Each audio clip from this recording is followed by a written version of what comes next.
yang baik bagi kami untuk boleh memuji, menyembah, memuliakan Engkau di hari Senin ini. Kami percaya Bapa, Engkau memelihara seluruh kehidupan kami. Bahkan link yang kami pakai, Engkau izinkan untuk memuji, menyembah, memuliakan-Mu.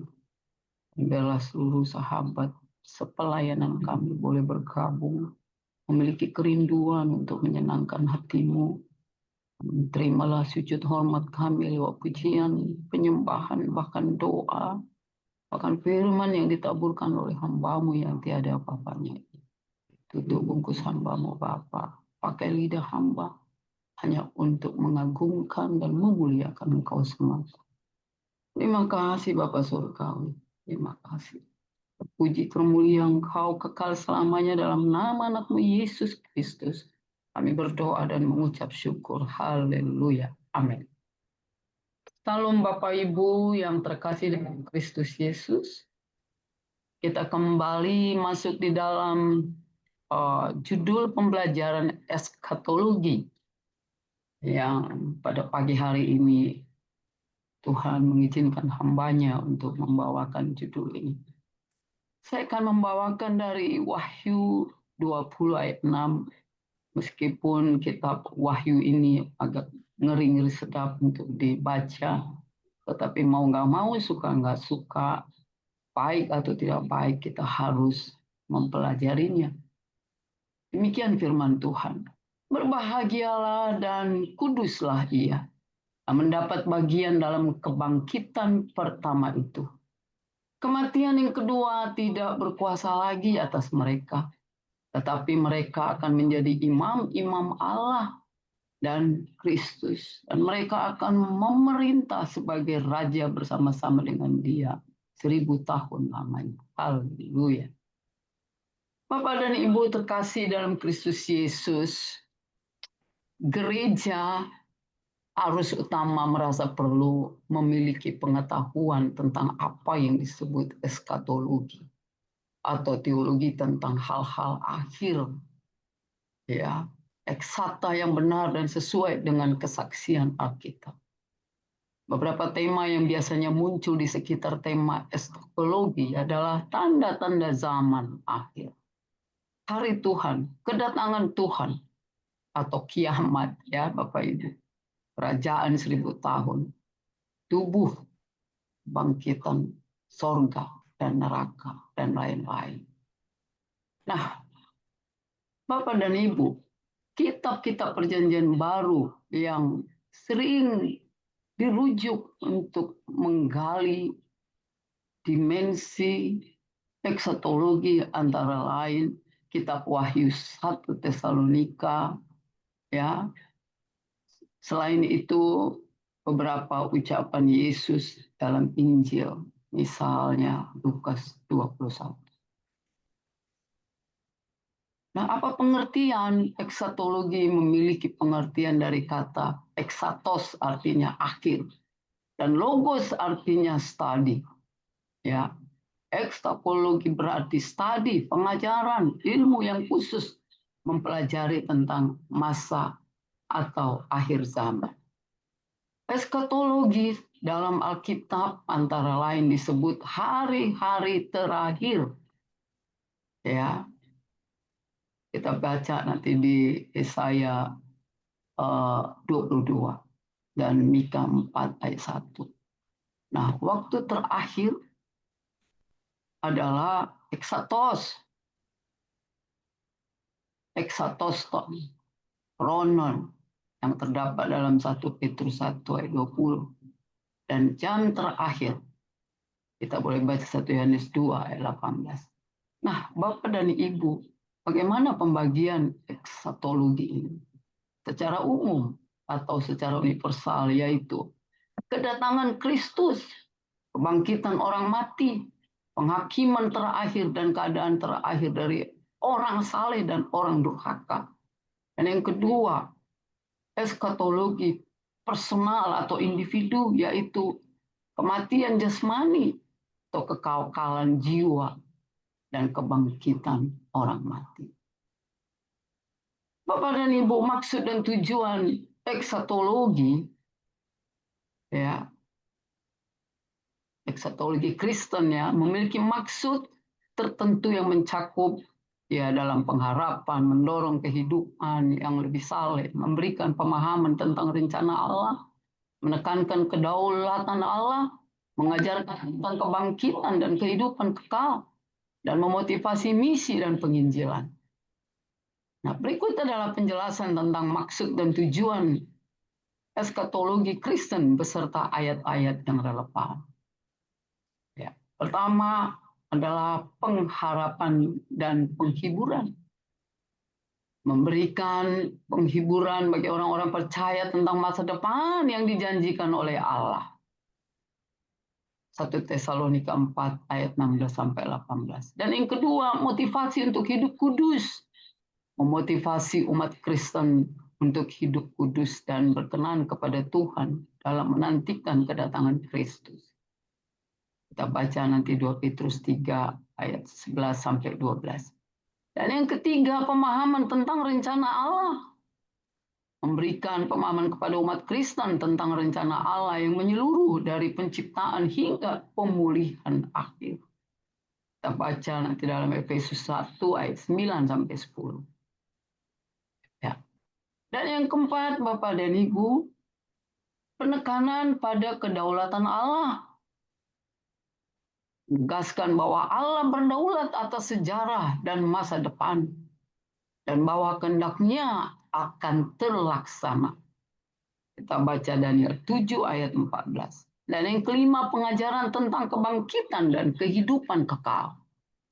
Apa itu Bapak Ibu? Mengajarkan bahwa orang mati akan dibangkitkan dan akan menerima kehidupan kekal di hadirat Allah. Kita bisa baca 1 Korintus 15 ayat 52 sampai 53. Dan yang keenam, pengajaran tentang penghakiman terakhir.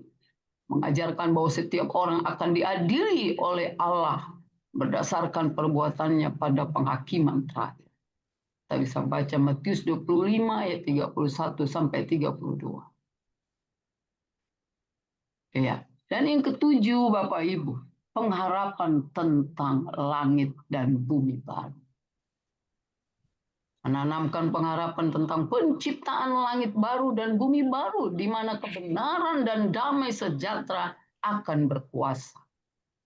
Kita bisa baca Wahyu 21 ayat 1 sampai 4. Dan yang kedelapan, ya, pendorong untuk misi dan penginjilan.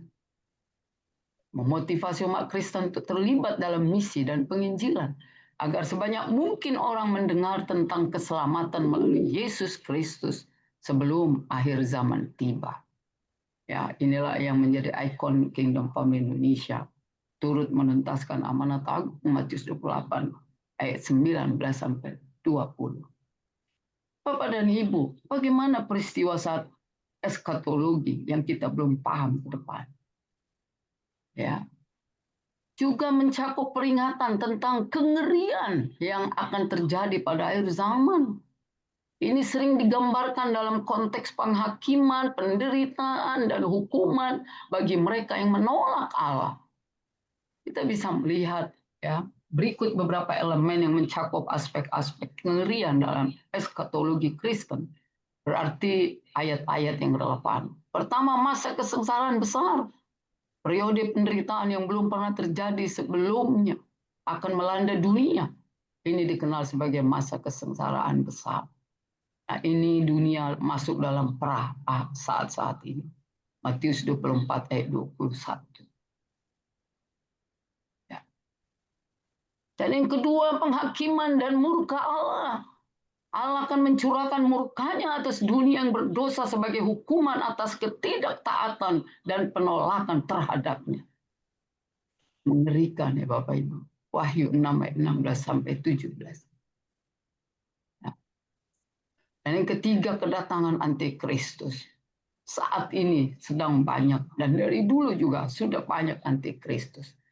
Seorang pemimpin jahat yang disebut antikristus akan muncul, menyesatkan banyak orang dan memerintah dengan kekejaman.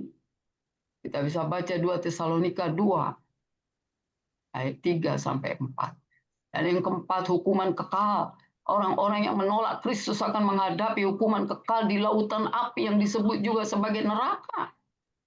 Wahyu 20 ayat 15. Dan yang kelima, penyesatan besar.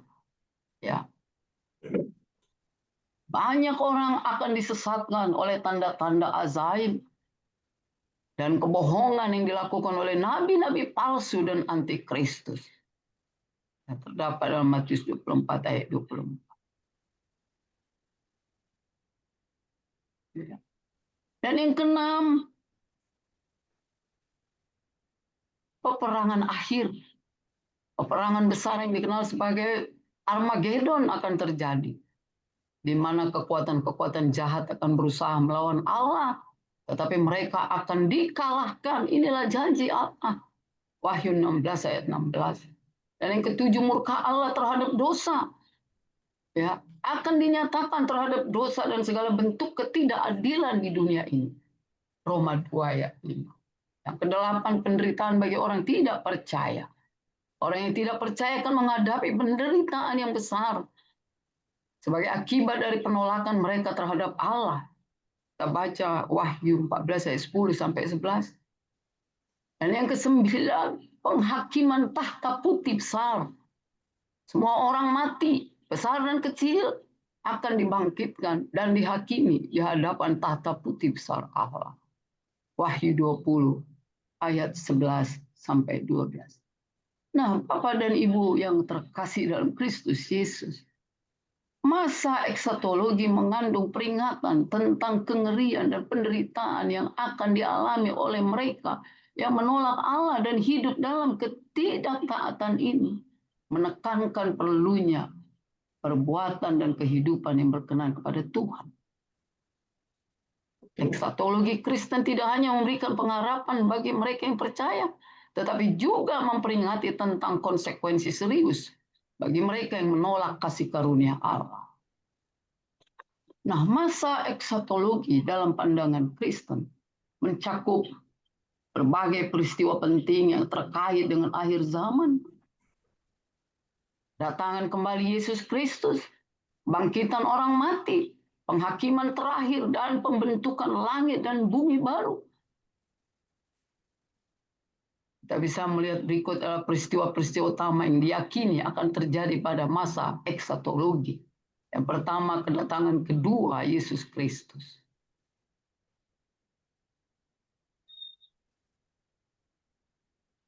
Yesus Kristus akan datang kembali ke dunia dalam kemuliaan untuk menggenapi janji-janjinya dan menegakkan kerajaannya. Kita boleh baca Matius 24 ayat 30. Yang kedua, kebangkitan orang mati. Semua orang mati akan dibangkitkan, baik yang benar maupun yang tidak benar. Orang-orang yang telah mati dalam Kristus akan bangkit terlebih dahulu. 1 Tesalonika 4 ayat 17. Dan yang keempat, penghakiman terakhir. Semua manusia akan dihakimi oleh Allah berdasarkan perbuatannya. Penghakiman ini akan menentukan nasib kekal setiap individu. Saya dan saudara dan kita semua. Kita baca Wahyu 20 ayat 12. Dan yang kelima, penciptaan langit dan bumi baru. Allah akan menciptakan langit dan bumi baru di mana tidak ada lagi dosa, penderitaan, atau kematian. Ini akan menjadi tempat tinggal kekal bagi orang-orang percaya. Saya dan saudara kita semua. Kita harus percaya itu. Kita baca Wahyu 21 ayat 1. Dan yang keenam, Bapak Ibu, pesta perjamuan anak domba. Orang percaya akan merayakan bersama Kristus dalam pesta perjamuan yang disebut sebagai perjamuan anak domba. Wahyu 19 ayat 9. Dan yang ketujuh, penghukuman iblis dan kekuatan jahat dan semua kekuatan jahat akan dihukum dan dilemparkan ke dalam lautan api untuk selama-lamanya. Wahyu 20 ayat 10. Yang kedelapan, kehidupan kekal bagi orang percaya. Orang-orang yang telah menerima Kristus sebagai juru selamat akan menikmati kehidupan kekal di hadirat Allah, di tempat di mana tidak ada lagi penderitaan. Tidak ada lagi air mata atau kematian. Wahyu 21 ayat 4. Dan yang ke-9, pemulihan segala sesuatu. Allah akan memulihkan segala sesuatu, menjadikan segala sesuatu baru dan sempurna sesuai dengan rencana dan kehendaknya. Kita baca nanti Kisah Para Rasul 3 ayat 21.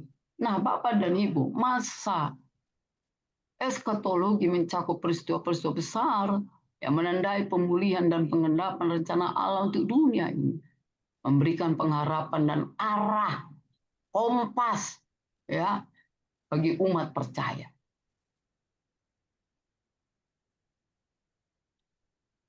Nah, bagaimana tanggapan kita terhadap eskatologi? Sebagian orang memandang negatif tentang eskatologi dan cenderung menghindari eskatologi karena dianggap sebagai sesuatu yang menakutkan. Cara pandang ini sangat keliru karena eskatologi tidak mungkin atau mustahil untuk dihindari. Dan itu pasti.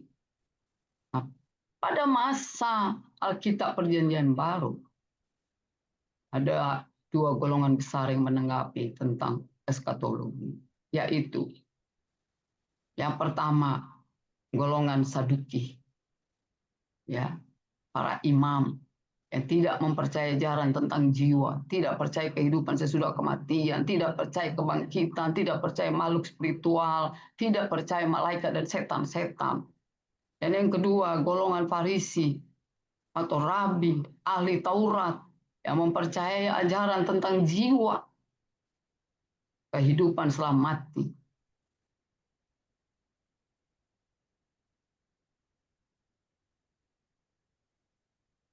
Nah, Bapak dan Ibu, eskatologi memiliki pengertian dari kata apa? Ini udah ya, terus Pak lanjut Pak. Karena Sigrid mensinyalir bahwa orang Kristen memang gemar membicarakan tentang awal dan akhir segala sesuatu. Diskusi tentang topik eskatologis, tentang hal-hal akhir, ya, mengemuka saat ini di kalangan Kristen Protestan di Amerika pada abad 19 sampai saat ini.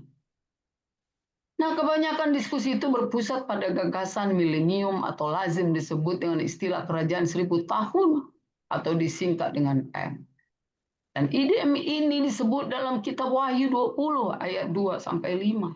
Selain kerajaan 1000 tahun, yang digemari juga ide tentang parousia atau kedatangan Tuhan yang dikaitkan dengan pengangkatan atau rapture. Bapak dan Ibu, jika tentang kerajaan 1000 tahun, rujukannya adalah kitab Wahyu. Jika tentang rapture, rujukannya antara lain adalah 1 Tesalonika 4, 5, dan Lukas 17 ayat 34 sampai 37 atau Lukas 21. Pada saat ini kita fokus ke kerajaan 1000 tahun untuk apa Bapak Ibu? Pembahasan.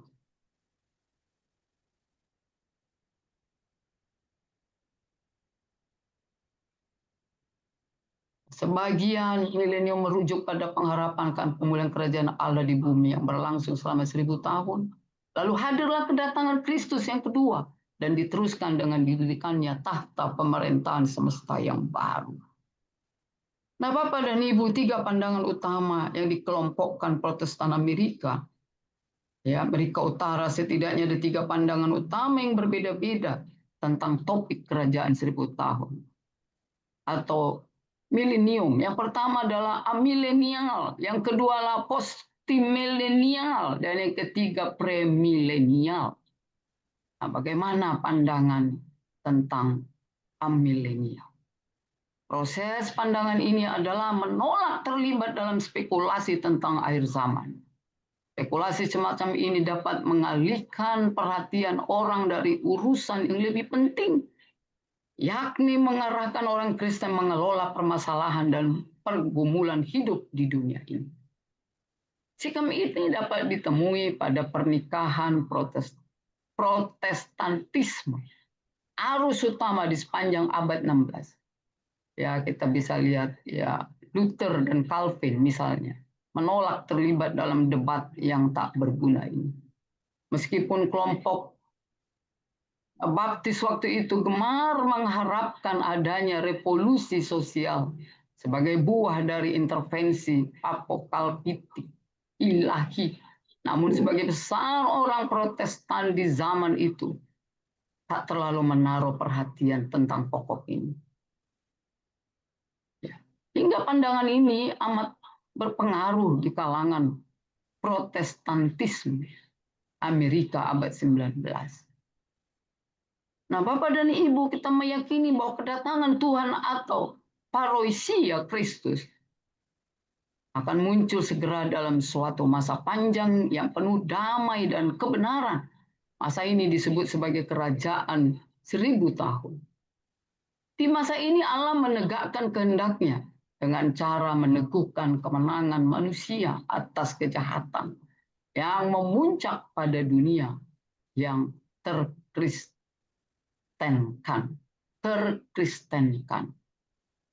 Ya, jadi bukan sudah muncul dulu, sudah dikristenkan.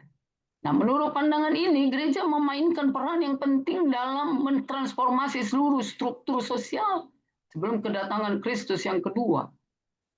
Ya, dan berikhtiar menghadirkan masa keemasan dari perdamaian dan kemakmuran yang berdampak hebat pada pendidikan, seni, ilmu pengetahuan, dan lain-lain. Nah, selama proses ini Bapak Ibu, gereja akan semakin memiliki pengaruh dalam mengemban tugas sebagai pembawa kerajaan Allah yang akan datang itu di dunia ini. Namun kredibilitas gereja benar-benar dirusak oleh penderitaan dan kehancuran yang dibawa oleh kedua perang dunia, yang kemudian menimbulkan munculnya pendekatan premilenialis, terutama di Amerika Utara. Nah, yang berikut, pandangan premilenialis. Pandangan ini menegaskan akan datangnya figur antikristus di dunia ini. Yang akhir-akhir ini sudah marak kita saksikan banyak nabi-nabi palsu. Banyak apologet yang baik, banyak apologet palsu. Akan menghantarkan suatu masa 7 penderitaan. Tahun yang disebut dengan tribulation, masa kesengsaraan. Ini kemarin juga sudah disampaikan oleh Bapak Calvin, ya.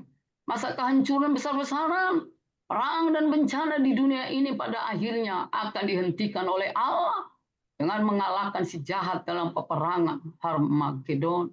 Setelah itu Kristus akan datang kembali ke bumi untuk memerintah dalam periode 1000 tahun atau milenium. Dan selama ini daya-daya kejahatan akan ditaklukkan. Bapak dan Ibu, generasi dunia ini dilihat sebagai tanda bahwa akhir dunia ini sudah dekat. Dan dengan demikian membolehkan perkembangan negatif ini dipahami sebagai suatu penanda dari sesuatu yang positif. Ya, Agent Boring memahami bahwa milenium dan juga hal kedatangan Yesus yang kedua atau keduanya hanya mendapatkan porsi kecil dalam kitab Wahyu adalah hanya salah satu dari banyak cara yang dipakai penulis Wahyu atau Yohanes memikirkan tentang akhir zaman. Nah, dalam galeri lukisan eksatologi Yohanes, peristiwa kerajaan 1000 tahun terjadi di dunia ini. Langit baru dan bumi yang baru muncul di Wahyu 21 ayat 1 sampai 22. Juga bersetting di dunia ini sebagai akhir dan pemenuhan dari sejarah dunia. Inilah cara Yohanes menegaskan bahwa dunia ini adalah ciptaan Allah yang baik, yang tak selamanya terpenjara oleh kekuatan asing, namun pada akhirnya menjadi milik Allah. Lalu bagaimana dengan posisi-posisi tadi? Boring menunjukkan bahwa banyak penafsir menyalahpahami bahasa figuratif Yohanes sebagai suatu objek proporsional dan kronologis. Para penafsir inilah yang mengembangkan istilah premilenial atau kedatangan Kristus yang kedua di dunia terjadi sebelum milenium. Dan yang kedua, post milenium atau kedatangan Kristus setelah kejayaan kerajaan Allah di dunia selama 1000 tahun. Yang ketiga, amilenial Akan ada kerajaan 1000 tahun yang harfiah, baik setelah maupun sebelum kedatangan Kristus. Nah, Bapak dan Ibu, di manakah posisi kita? Di manakah posisi kita? Karena pengharapan hidup kekal merupakan salah satu tema sentral dalam eskatologi Kristen. Pengharapan ini memberikan jaminan bagi umat percaya bahwa mereka akan hidup bersama Allah selamanya, bebas dari dosa, penderitaan, dan kematian. Kita bisa melihat berapa elemen utama dari pengharapan hidup kekal dalam eskatologi Kristen. Yang pertama adalah janji kehidupan kekal. Ya. Yesus Kristus memberikan janji kepada semua orang yang percaya kepadanya bahwa mereka akan menerima hidup kekal. Itu kita sudah selalu tahu bahwa ini adalah yang sangat fondasi, Yohanes 3 ayat 16. Dan yang kedua, kebangkitan tubuh. Orang-orang yang telah mati dalam Kristus akan dibangkitkan dengan tubuh yang tidak dapat binasa dan akan hidup selamanya. Ya, kita bisa baca 1 Korintus 15 ayat 52 sampai 53. Bapak dan Ibu, yang ketujuh, pengharapan. Ya, memberi kekuatan. Jadi kita harus hidup tetap dalam pengharapan. Kekuatan iman, keteguhan iman. Pengharapan itu akan memberikan kekuatan. Penghiburan pada orang percaya di tengah-tengah tantangan dan penderitaan dunia.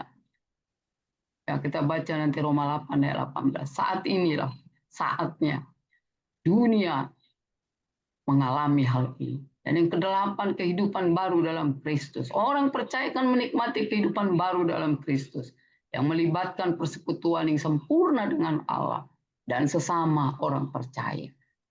2 Korintus 5 ayat 17. Yang kesembilan, Bapak Ibu, kehidupan kekal yang dijanjikan. Yesus menjanjikan kehidupan kekal sebagai hadiah bagi mereka yang mengikutinya. Ya, mahkota kehidupan. Kita baca nanti Yohanes 10 ayat 27 sampai 28. Dan yang ke-10, rumah di sorga. Yesus menyiapkan tempat bagi umatnya, bagi Bapak, Ibu, dan saya. Di rumah Bapa di sorga, tempat mana kita akan tinggal selamanya. Ya, kita baca nanti Yohanes 14 ayat 2 sampai 3. Itulah Bapak Ibu. Eskatologi itu memang kita belum tahu. Itu akan ke depan. Maka itulah menjadi kompas kita, lensa kita dalam menghadapi masa-masa yang akan datang. Karena itu mari kita berlomba-lomba dalam iman percaya. Kita melakukan tugas panggilan Tuhan bagi kita secara konsisten dalam komitmen kita. Agar kita tidak lagi berleha-leha dalam kehidupan ini. Ya, kita sudah benar diingatkan dengan tanda-tanda akhir zaman. Banyak orang yang terjadi pembunuhan. Suami membunuh istri, istri membunuh suami. Ayah membunuh anak. Peperangan negara antar negara.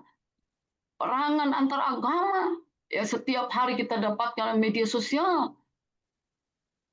Semua orang mempertahankan iman percayanya. Marilah kita jangan kecut hati, jangan tawar hati. Perkatakan yang benar dan jangan berkompromi. Ya, jangan bertoleransi dan berkompromi dengan hal-hal yang tidak ada kebenaran firman Allah. Kita harus menolak itu. Karena akhir zaman ini disinilah kesetiaan para hamba Tuhan dilihat oleh Tuhan. Apakah kita tetap setia? Apakah kita berkompromi? Katakan yang benar itu benar. Meskipun kita dihujat, kita dibenci oleh dunia, bahkan kita dibuang oleh dunia. Tetaplah setia kepada Tuhan Yesus. Seberat apapun penderitaan kita, saya sungguh mengalami hal ini. Tidak mendapatkan. Kita harus tahu bahwa memang upah kita sebagai pengikut Yesus menderita di dunia ini. tapi akan membuahkan hasil yang baik adalah kehidupan yang kekal di surga bersama Bapa di surga. Karena itu, saya mengajak Bapak dan Ibu, jangan berkompromi dengan kemalasan pribadi. Mari tingkatkan kewaspadaan kita. Katakan pada jiwa kita, jiwaku memuji Engkau. Setiap nafas hidupku untukmu memuliakanmu. Ya Allah, menyenangkan hatimu Tuhan Yesus. Dan gembalakanlah kami, agar kami mampu Tuhan, sebagai domba-dombamu, tidak akan pernah mengkhianatimu, menyakitimu, menyangkalmu, tetapi kami harus menyangkal diri kami, agar kami mampu menyempurnakan kehidupan kita sebagai pengikut Yesus. Kita harus responi. Bagaimana Paulus meresponi pertanyaan, kapan, di mana? Ya, kenapa? Karena kita tidak tahu akan hari esok. Sehingga ini hanyalah panduan buat kita untuk tetap berjaga-jaga. Eskatologi ini adalah buat kita sebagai kompas, penyuluh, lensa untuk memonitor kita, memprotek, memanage kita, agar kita tetap dalam koridor firman Allah. Tidak bermain-main dengan waktu. Waktu ini sangat singkat. Kita harus memohon ampun. Terkadang dunia ini terlalu menggiurkan. Tapi hati kita, jiwa kita harus menolak semuanya itu. Paradigma dunia ini harus kita tanggalkan dari kepribadian kita. Dan paradigma sorga lah yang harus kita sosialisasikan dimanapun kita berada. Di kantor kan, di keluarga kan, di komunitas kan, di gereja kan. Beritakanlah kabar kebenaran Injil Kristus itu. Juru selamat kita itu. Sehingga hatinya disenangkan.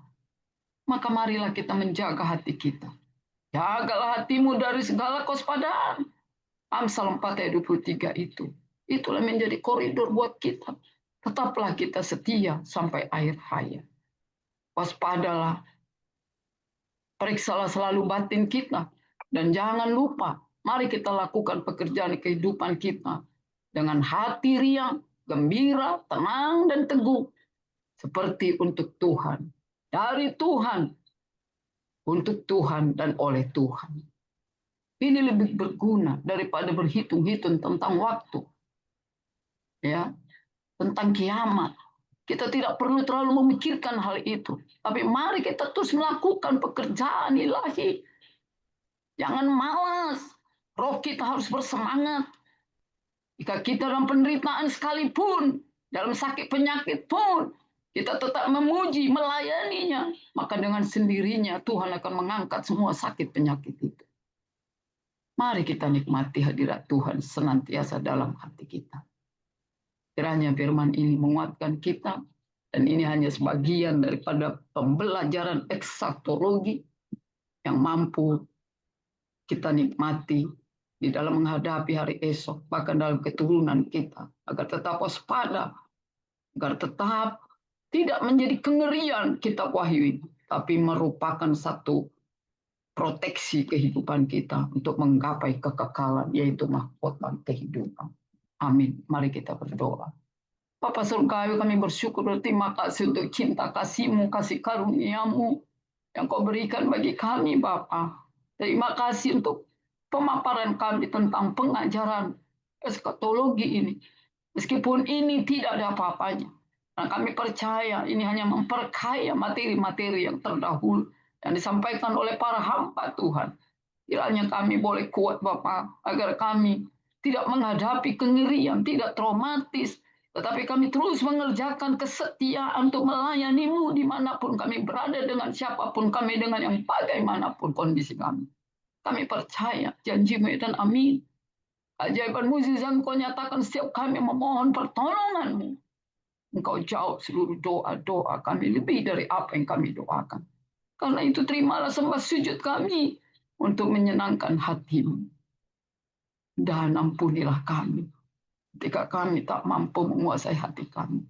Dan biarlah Bapa sebagai lensa, kompas, eskatologi ini boleh merupakan satu panduan dalam kehidupan kami untuk menggapai kemenangan ke depan.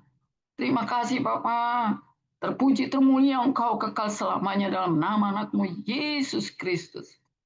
Kami berdoa dan mengucap syukur. Haleluya.